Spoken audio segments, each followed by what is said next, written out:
All right, we're going to continue our discussion of intervals of increasing and decreasing in our first derivative test. And we're looking at a function with a rational exponent. So, of course, to determine intervals of increasing and decreasing, we do need to look at our first derivative so we can decide when is this thing going up, when is this thing going down. You can think about the slopes. So to take my first derivative, I'm going to apply the chain rule, taking the derivative of the outside, leaving the inside the same, and then multiplying by the derivative of the inside. When I simplify this, and really less simplify, more just cleaning this up, I'm going to bring all this to the bottom. So I have 3 times the cube root of 4x plus 16, 4 times negative 1 on the top. And as I'm looking at this derivative, now I'm thinking about trying to find my critical values. My values when my first derivative either equals 0 or when my first derivative doesn't exist at all. And when I have something expressed as a fraction, the numerator is going to determine when my function, or when this derivative equals 0.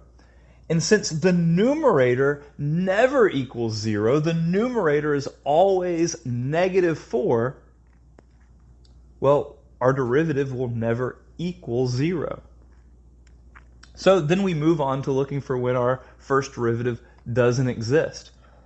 And that is when we look at the denominator and think, when is the denominator going to equal 0? If the denominator is 0, division by 0 means our derivative doesn't exist.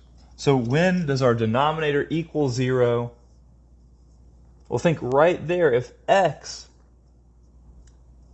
is a negative 4, that would mean negative 4 times 4 is negative 16. Negative 16 plus 16 is 0.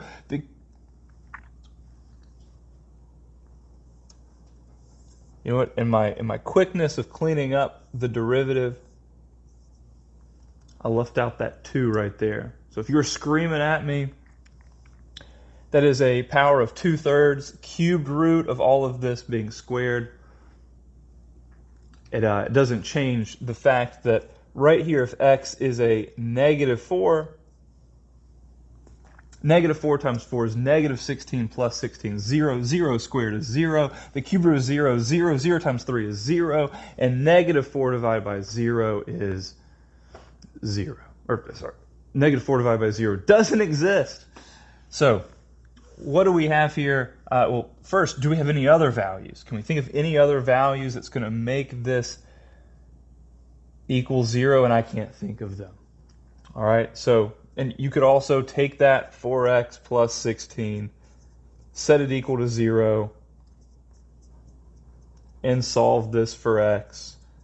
And that's what we're doing in our heads, basically. So negative 4 is our only critical value. It's the only value we need to put on our number line. And we're thinking about the interval to the left and to the right. Negative infinity to negative 4 to the left, and to the right would be negative 4 to positive infinity. And we're thinking about, what is our first derivative doing? Well, to the left of negative 4 in this interval, we're basically thinking about big negative numbers. And when we plug numbers into this derivative, for x, there's only one x, and this x is really being controlled by this squared right here.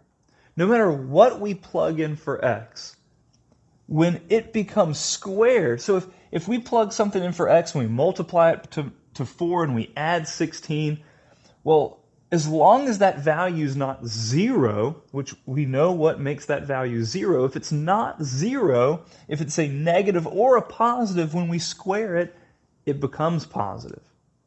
When we take the cube root of a positive number, it's positive. When we multiply a positive number times 3, it's positive. And when you divide negative 4 by a positive number, we get a negative number.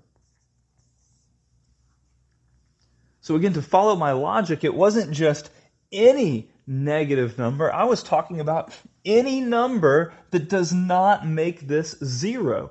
So if we were to plug in positive numbers for x, if we were to plug in negative numbers for x, as long as we don't plug in -4, we're going to get a positive in the denominator, and we're dividing that into -4.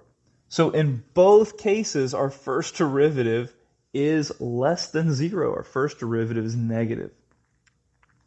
And when our first derivative is negative, it does tell us our original function is decreasing.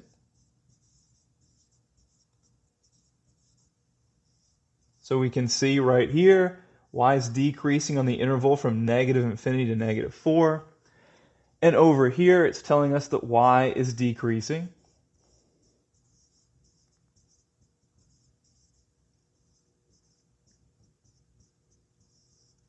from -4 to infinity. And so we found our intervals increasing and decreasing. It is never, y is never increasing. It is only, and it's decreasing most of the time. At -4, it is neither increasing nor decreasing because the derivative literally doesn't exist at -4. Our first derivative test tells us that because we did not have a change in direction, there are no extrema. We have to have a change in direction, and we don't see that here. Let's take a look at the graph itself. All right, clear this off. So here I've already typed in our function. Let's look at the graph. Notice we are decreasing as we come from -infinity. Right here at -4, there is a vertical tangent line. The vertical tangent line is what told us that our first derivative didn't exist. We had that division by 0 in our first derivative. The derivative doesn't exist because the slope is undefined right there. It continues to decrease as we go to positive infinity. As you can see, there are no relative extrema, and it is decreasing everywhere but at -4.